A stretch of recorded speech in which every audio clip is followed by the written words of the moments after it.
আসসালামু আলাইকুম। ইদানিং দেখতেছি কিরিম আপা ফেসবুকে এসে ইউটিউবে এসে মাপছে। আসলে ওর অপরাধটা দিন দিন শুধু বেড়ে যাইতেছে মানে তাও বাচ্চা নিয়ে ভিডিও করে, বাচ্চারে মারে, আবার বাচ্চা সামনে নিয়ে এসে মাফ মাফ ওই নিজেই সবার কাছে মাপ চায়। বিষয়টা এমনিতেও দেখতে খারাপ। এর জন্য প্রয়োজন সুন্দর একটা সলিউশন। হয়তো ওর ব্যবস্থা এমন করতে হইব ওই যাতে ফেসবুকে না আসে বা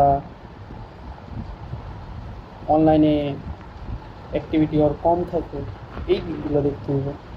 আর দ্বিতীয়ত, এই যে বাচ্চাদের মারে, এই ধরনের কন্টেন্ট, এই ধরনের বিষয়গুলো টোটালি বাদ দিয়ে দিতে হইব। তাইলে একটা সমাধান আসবে।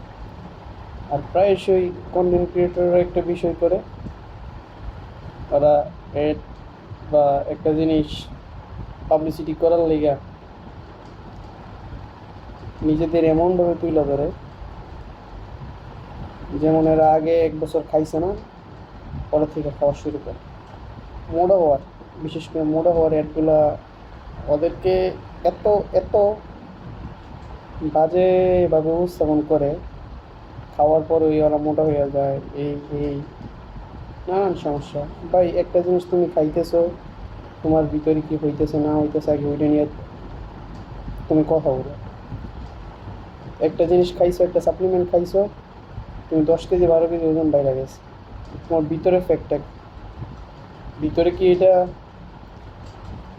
কি ইনফেক্ট করতেছে, কোনো ক্ষতিকর দিক আছে কি না না আছে, ওইগুলো চেক করা। সব জিনিসের একটা সুন্দর দিক উপস্থাপন কইরা তারপরে এটা নিয়ে তুমি অ্যাডভার্টাইজ করো, যা মনে চাই করো। তুমি তো এটা স্পন্সর, ভিডিও করলেই পার, ওইটা পরে। কিন্তু ইনফেক্ট ইফেক্ট কী হয় না হয় এটাকে দেখতে হবে।